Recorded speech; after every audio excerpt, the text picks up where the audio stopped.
summer of 2002, Lilo and Stitch came out the same weekend as a Tom Cruise sci-fi movie, Minority Report. Great movie, by the way. On that weekend, Minority Report came out in first place, Lilo and Stitch came out in second place. And 23 years later in 2025, Lilo and Stitch Remake comes out the same weekend as Mission Impossible 8, but this time, Lilo and Stitch came out number 1, Mission Impossible 8 came out in second place. How is it that we got another rematch of Tom Cruise versus Lilo and Stitch?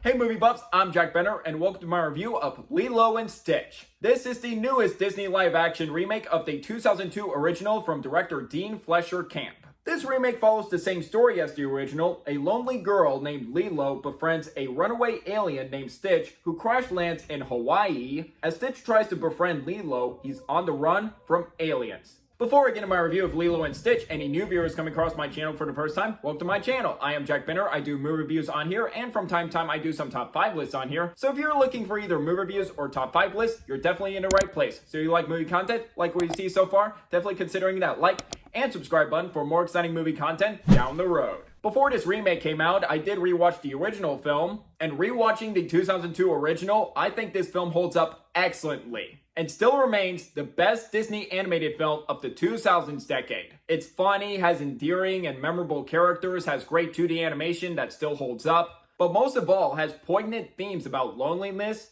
friendship, and where you truly belong. And Stitch is an iconic Disney character of how expressive, how much of a troublemaker he is. And kind of want to do a Stitch impression. I'll do my best.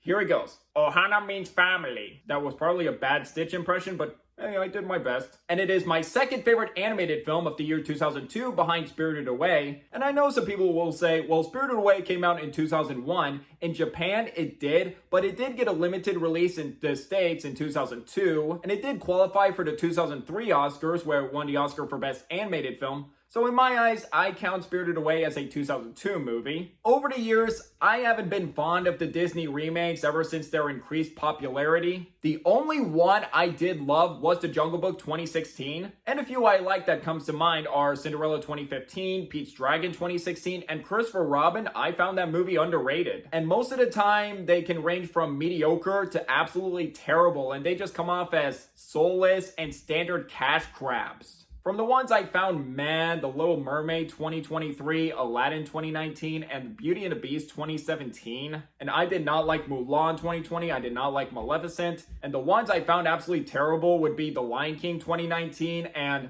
the worst one, Pinocchio 2022. Just, good God, that movie. And I figured it would be inevitable Disney would do a live-action remake of Lilo and Stitch. Could I see why they were doing this? Either they want to capture the same charm as the original and tell a good story again, or B, another reason of what they're doing with their remakes.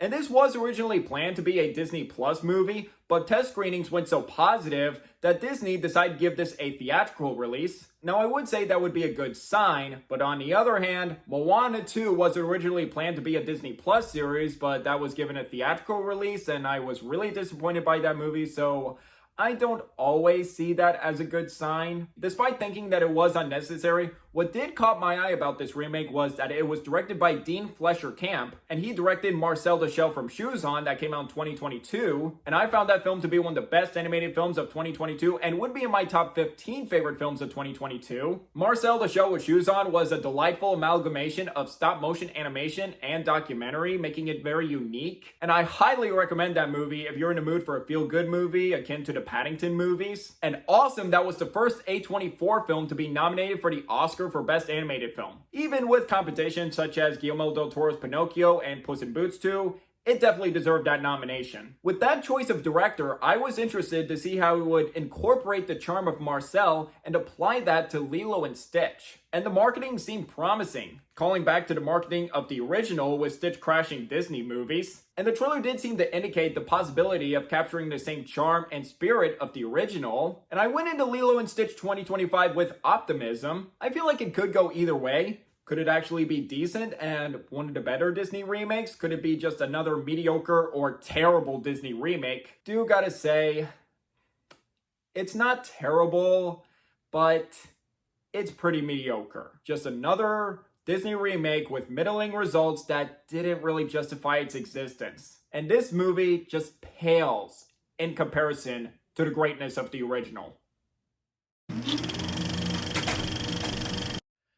To start with my pros, the main positive I can give this remake is the duo of Lilo and Stitch do attempt to implement some charm out of this film. In particular, our lead as Leo, Maya Kealoha, I apologize if I mispronounced that name, but I thought she did a great job as Lilo. I thought she was a perfect choice to play a live-action Lilo. She's funny, charming, adorable, and does a good job in the heartfelt scenes. And props to her for holding her own here and acting convincingly alongside a CG effect for a majority of the film. Great find by Disney, and I'm looking forward to seeing what movie she does next in the future. And Stitch remains as equally lovable in live action as he was in animation. And I definitely want to give huge props to the VFX artist for his design, looking accurate to the original with how expressive he is, his movements, his chaotic energy and reckless behavior. And refreshing they were able to utilize their time and money to get his design right. Although I haven't seen it yet, I could definitely say it's a step up from what I've seen from the dwarves in the Snow White remake that came out earlier this year. And those CG design of those dwarves,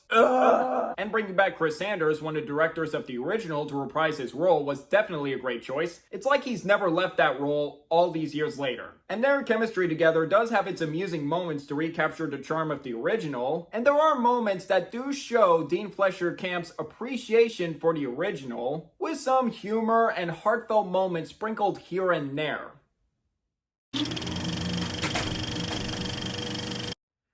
But with that said, let's get to the cons of why this was such a mediocre remake. While most of the performances were decent, but then we get to the two weakest links of the cast that would definitely be Billy Magnuson as Pleakley and especially Zach Galifianakis as Jumba. And those two were such an amusing dynamic duo, but here in the original with their awkward comedy and their scenes together, no. Magnuson, I felt like he was just overdoing it as Pleakley, and this comedic timing just felt a bit awkward and over the top and didn't always work for me. And then we get to the worst performance, Zach Galifianakis as Jumba, who Galifianakis is usually a funny actor, Alan from the Hangover movies. And when I first heard Jumba's voice in the opening, I thought, that's Alan from the Hangover, right? Yes, it is. But here, he was miscast. Whenever he was trying to be mischievous as Jumba, it just didn't work, and I felt like he was phoning it in, and watching this movie, he looked like he did not want to be there at all. And just every scene with those two characters just dragged, and I was just like, can we just cut back to Lilo and Stitch, please? Just those two. I don't want to see these two characters, please. Now, I was curious to see what changes they would make from the original, and I'm curious to see whenever Disney remakes attempt to do something different from the original, or follow the story beat by beat with some changes here and there. I was still able to love the 2016 Jungle Book movie that was able to do some changes but also stood out on its own and was a great film. But on the other hand, with Maleficent, that made some very bad changes and I really did not like that movie. So was curious to see what they would do here, but the changes here were poorly executed. The emotional core of this movie unfortunately felt hollow and weightless, making the end result feel unsatisfactory. And what is so frustrating is that there are pivotal scenes in the original that are either rushed, omitted, or felt surface level. And for the scenes that felt rushed, including Lilo and Nani's fight, it felt like they were just skimming through that scene. I was like, yeah, you know the scene from the original. Skim, skim, skim, and let's get to Stitch crash landing on Earth. It just doesn't give enough time for their sisterhood and their tensions with each other. And when Stitch crashes down Earth, Lilo wishes for a friend, and Nani hearing that conversation and deciding to give her a dog. And they also rushed that scene as well. It was like, why are you rushing these scenes that were so impactful in the original and were so heartfelt? And you're just detracting any emotion that made the original so great. And one scene that also felt rushed is when in the middle, Nani was going job hunting, going from job to job after she got fired. And after rejection, it was like, oh man, it's not going well. They immediately find a flyer for a surfing instructor. It was like, hey, why don't you be a surfer instructor? And just cut to her being a surfer and let's recreate the surfing scene from the original. I was like, why are you rushing this scene? And what they omitted from the original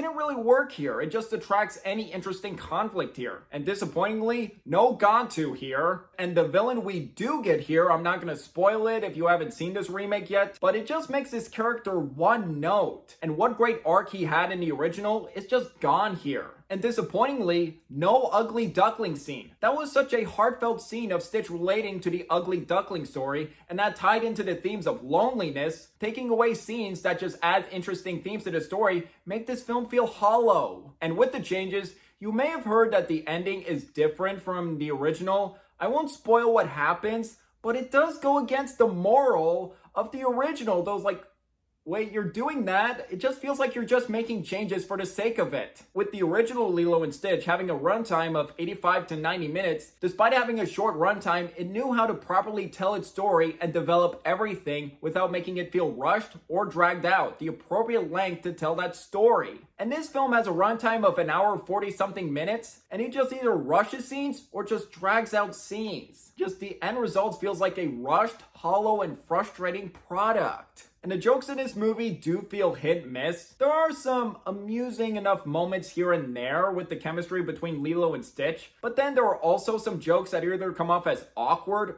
forced, and there are even some fart or poop jokes. And there's a scene at the wedding, and I'm not kidding, Stitch seriously farts in a fruit punch bowl. Really? And the scene where Lilo goes to the vet, and the vet's like, don't give them candy, and just Lilo gives her candy that she was gonna give to the dogs, and it was like, they'll give them diarrhea. It's just like, come on.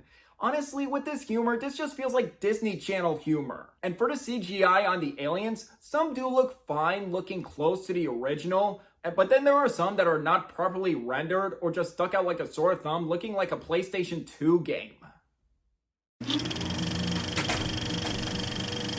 To sum up, even with the charismatic duo of Lilo and Stitch attempting to apply some amusement here at times, and it does have its heart in the right place, Lilo and Stitch 2025 is another edition of middling Disney live-action remakes that just felt unnecessary. It was just soulless, emotionally hollow, and pales in comparison to what made the original so amazing. Now, if you did see this movie and enjoyed it, had a fun time with it, that's great. I'm really happy you enjoyed this movie, and given that this movie was originally going to be a Disney Plus movie, I don't think you should rush out in theaters if you haven't seen it already. I'd say just wait for it to hit streaming on Disney Plus. It just felt like the movie to just pass the time on streaming. I had optimism for who was directing this film, but honestly, watching this film, I felt like he was a director for hire. Like, you made one great indie film, can you make this Disney live action remake for us? And the end result just left me underwhelmed in my eyes. I was hoping for something entertaining here, but it just didn't work for me. It just felt middle of the road. And now to grade it, I'm going to give Lilo and Stitch 2025